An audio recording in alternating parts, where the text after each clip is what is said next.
Jadi apa yang mereka cari para recruiter ini? Recruiter, nah aku sebenarnya ngelihat ada 5 aspek gitu.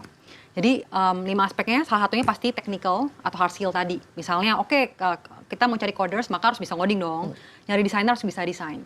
Tapi sebenarnya selain technical and hard skill ada 4 yang lain. Jadi yang pertama itu ada intellectual ability atau kognitif. Jadi gimana kita bukan cuman dikasih kerjaan terus selesai, tapi sebenarnya kita bisa punya kemampuan buat problem solving gitu, memecahkan masalah, mengkritisi gitu ya.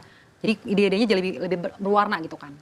Nah ini yang sebenarnya kadang-kadang juga kurang nih untuk kita misalnya di Indonesia gitu. Karena kita mungkin banyak di pendidikan sekarang yang lebih banyak di spoon fed kan. Kita terima, kita hafal. Nah jarang kita mengkritisi. Nah itu sebenarnya memang harus dikembangkan juga. Nah selain intellectual ability sebenarnya ada ketiga itu adalah lebih ke personality and behavioral traits.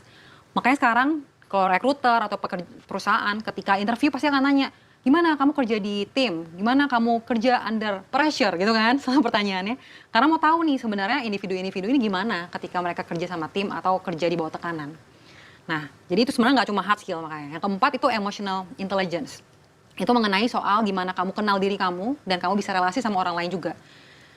Gitu, karena ketika kita kerja di company yang pasti yang dicari bukan cuma pintar ya, tapi bisa berkolaborasi kan. Ya bisa menjadi team player. Benar. Dan kadang-kadang juga harus kenal sama diri. Nah ini juga yang kadang suka lupa sih Bu.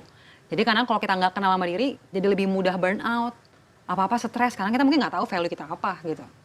Nah yang terakhir tuh lebih ke arah motivasi, sama value alignment kita sama perusahaan.